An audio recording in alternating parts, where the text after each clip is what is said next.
సమూయేలు 2వ గ్రంథము 24వ అధ్యాయము. ఇంకొక మారు యెహోవా కోపము ఇశ్రాయేలీల మీద రగులుకొనగా ఆయన దావీదును వారి మీదికి ప్రేరేపణ చేసి, నీవు పోయి ఇశ్రాయేలు వారిని యూదా వారిని లెక్కించుమని అతనికి ఆజ్ఞ ఇచ్చెను.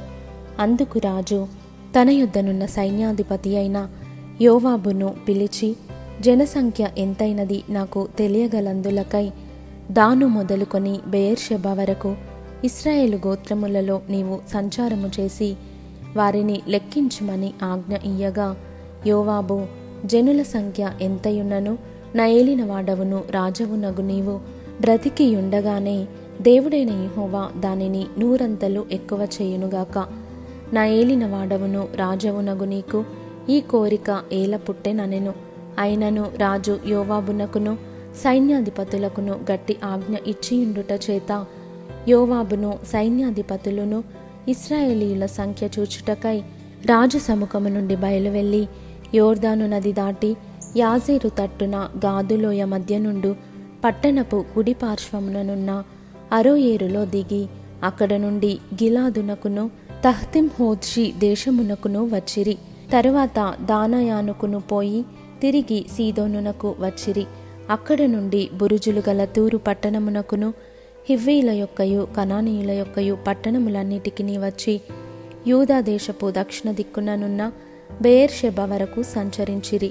ఈ ప్రకారము వారు దేశమంతయు సంచరించి 9 నెలల 20 దినములకు తిరిగి యెరూషలేమునకు వచ్చిరి. అప్పుడు యోవాబు జనసంఖ్య వెరసి రాజునకు అప్పగించెను. ఇశ్రాయేలు వారిలో కత్తి దూయగల 8 లక్షల మంది యోధులుండిరి. యూదా వారిలో 5 లక్షల మంది యుండిరి. జనసంఖ్య చూసినందుకై దావీదు మనస్సు కొట్టుకొనగా అతడు, నేను చేసిన పని వలన గొప్ప పాపము కట్టుకొంటిని. నేను ఎంతో అవివేకినై దాన్ని చేసి తిని. యెహోవా కరుణయుంచి నీ దాసుడనైన నా దోషమును పరిహరింపుమని యెహోవాతో మనవి చేయగా, ఉదయమున దావీదు లేచినప్పుడు దావీదునకు దీర్ఘదర్శియగు గాదునకు యెహోవా వాక్కు ప్రత్యక్షమై ఈలాగు సెలవిచ్చెను, నీవు పోయి దావీదుతో ఇట్లనుము, యెహోవా సెలవిచ్చినదేమనగా, 3 విషయములను నీ ఎదుట పెట్టుచున్నాను. వాటిలో ఒక దానిని నీవు కోరుకొనిన యెడల నేనది నీ మీదికి రప్పించెదను. కావున గాదు దావీదు నొద్దకు వచ్చి ఇట్లని సంగతి తెలియచెప్పెను, నీవు నీ దేశమందు 7 సంవత్సరములు క్షామము కలుగుటకు ఒప్పుకొందువా? నిన్ను తరుముచున్న నీ శత్రువుల ఎదుట నిలవలేక నీవు 3 నెలలు పారిపోవుటకు ఒప్పుకొందువా? నీ దేశమందు 3 దినములు తెగులు రేగుటకు ఒప్పుకొందువా? యోచన చేసి నన్ను పంపిన వానికి నేనియ్యవలసిన ఉత్తరము నిశ్చయించి తెలియజెప్పుమనెను. అందుకు దావీదు, నాకేమీ తోచకున్నది, గొప్ప చిక్కులలో ఉన్నాను.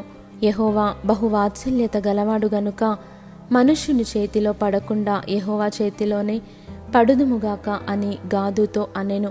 అందుకు యెహోవా ఇశ్రాయేలీల మీదికి తెగులు రప్పించగా ఆ దినము ఉదయము మొదలుకొని సమాజకూటపు వేళ వరకు అది జరుగుచుండెను. అందుచేత దాను నుండి బెయేర్షెబా వరకు 70,000 మంది మృతి నొందిరి. అయితే దూత యెరూషలేము పైని హస్తము చాపి నాశనము చేయబోయినప్పుడు యెహోవా ఆ కీడును గూర్చి సంతాపముంది, అంతే చాలును, నీ చెయ్యి తీయుమని జనులను నాశనము చేయు దూతకు ఆజ్ఞ ఇచ్చెను. యెహోవా దూత యెబూసీయుడైన అరౌనా యొక్క కళ్ళము దగ్గర ఉండగా దావీదు జనులను నాశనము చేసిన దూతను కనుగొని యెహోవాను ఈలాగు ప్రార్థించెను, చిత్తగించుము, పాపము చేసిన వాడను నేనే, దుర్మార్గముగా ప్రవర్తించిన వాడను నేనే. గొర్రెల వంటి వీరేమి చేసిరి? నన్నును నా తండ్రి ఇంటి వారిని శిక్షించుము. ఆ దినమున గాదు దావీదు నొద్దకు వచ్చి, నీవు పోయి యెబూసీయుడైన అరౌనా యొక్క కళ్ళములో యెహోవా నామమున ఒక బలిపీఠము కట్టించుమని అతనితో చెప్పగా, దావీదు గాదు చేత యెహోవా ఇచ్చిన ఆజ్ఞ చొప్పున పోయెను.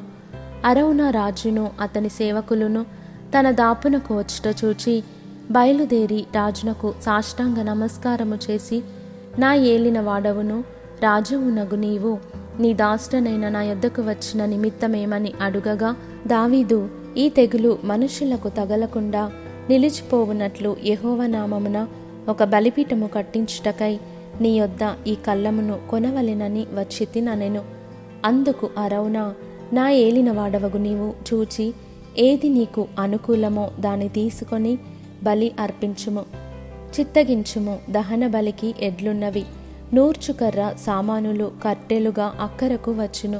రాజా, ఇవన్నీయు అరౌనా అను నేను రాజునకు ఇచ్చుచున్నానని చెప్పి నీ దేవుడైన యెహోవా నిన్ను అంగీకరించునుగాక అని రాజుతో అనగా, రాజు, నేను అలాగు తీసుకొనను, వెల ఇచ్చి నీ యొద్ద కొందును, వెల ఇయ్యక నేను తీసుకొనిన దానిని నా దేవుడైన యెహోవాకు దహన బలిగా అర్పించనని అరౌనాతో చెప్పి ఆ కళ్ళమును ఎడ్లను 80 తులముల వెండికి కొనెను.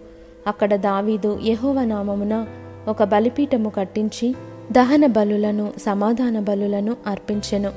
యెహోవా దేశము కొరకు చేయబడిన విజ్ఞాపనలను ఆలకింపగా ఆ తెగులు ఆగి ఇశ్రాయేలీయులను విడిచిపోయెను.